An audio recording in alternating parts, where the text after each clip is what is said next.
ഇനി മാട്ടുപ്പെട്ടിയിലേക്ക്. മൂന്നാർ മാട്ടുപ്പെട്ടി റോഡിൽ കാട്ടാന ഇറങ്ങി ഏറെ നേരം ഗതാഗതം തടസ്സപ്പെടുത്തി. സ്വമേധയ ആന വഴി മാറിയതോടെയാണ് വാഹനങ്ങൾ കടന്നുപോയത്. അപ്പോൾ കണ്ടില്ലേ, ആന കയറി റോഡിൻ്റെ നടുവിൽ തന്നെ നിൽക്കുക. അപ്പോൾ ഗതാഗതം തടസ്സപ്പെടുത്തരുത് എന്നുള്ള വിവരം പോലും ആനയ്ക്കില്ല. വിവരം വെച്ച് തുടങ്ങി ആന കയറി പോവാണ്. ഇത്രയും നേരം നിന്നിട്ട് ഒരാളെ കണ്ട് ഒരു കുഞ്ചാളി അവിടെ ഇല്ലെന്ന് മനസ്സിലായപ്പോൾ ആന കയറി പോവാണ്. ആനയുടെ ആ സംഭവമുള്ള ഡാൻസ് ആണോ? പണ്ടല്ല കാട്ടുമുല്ല വിരിഞ്ഞല്ലോ എന്നുള്ള ഡാൻസ് ഐറ്റം പോലെ തോന്നി. രാഹുൽ വിജയനാണ് ആനയുടെ ഈ ലേറ്റസ്റ്റ് പോസ്റ്റുമായി നമുക്കൊപ്പം ചേരുന്നത്. Rahul Vijayan, good morning. പറയൂ, ഈ ആന ചില്ലറ കാര്യമല്ല, കാരനായിരിക്കും അല്ലേ? ഓക്കെ, പറഞ്ഞോളൂ രാഹുൽ.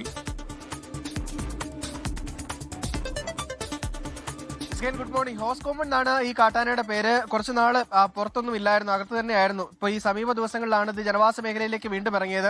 ഇന്നലെ രാത്രിയിലാണ് മൂന്നാർ മാട്ടുപ്പെട്ടി റോഡിൽ ഇറങ്ങുകയും വാഹനങ്ങൾ തടയുകയും ചെയ്തത്. ഒരു കാറും ഒരു ജീപ്പും തടഞ്ഞിട്ടിരിക്കുകയായിരുന്നു. അതിന് പിന്നാലെ വേറെ വാഹനങ്ങളും ഉണ്ടായിരുന്നു. കുറച്ചു നേരം അതിങ്ങനെ റോഡിൽ തന്നെ നിലയുറപ്പിച്ചു. അത് കാട് കയറണോ വേണ്ടയോ, റോഡിൽ നിന്ന് മാറണോ വേണ്ടയോ എന്ന് കുറെ തവണ ആലോചിച്ചു. അതാണ് ദൃശ്യങ്ങളിൽ കാണുന്നത്. ഒരു ഡാൻസ് കളിക്കുന്ന പോലുള്ള ഒരു ഭാഗമുണ്ട്.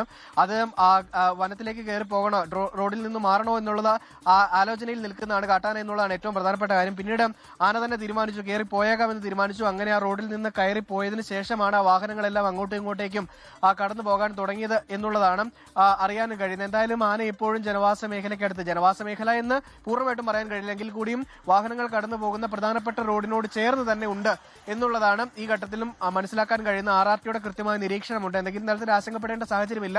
ഇനിയും ആന പക്ഷെ റോഡിലേക്ക് ഇറങ്ങാനുള്ള സാധ്യതയുണ്ട്. കുറച്ച് ജാഗ്രത പാലിച്ച് ആ വഴി യാത്ര ചെയ്താൽ മതി എന്നാണ് വനംവകുപ്പ് പറയുകയും ചെയ്യുന്നത്.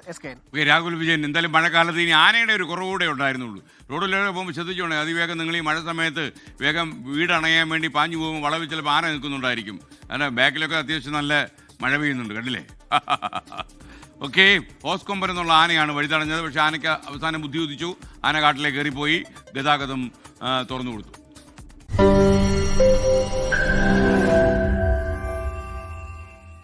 ലോകത്തെവിടെയായാലും ഏത് സമയത്തും 24 വാർത്തകളും ഓഗ്മെന്റഡ് റിയാലിറ്റി പാക്കേജുകളും എക്സ്പ്ലെയിനറുകളും വിശദമായി കാണാൻ ഞങ്ങളുടെ യൂട്യൂബ് ചാനൽ നിങ്ങൾക്ക് സബ്സ്ക്രൈബ് ചെയ്യാം.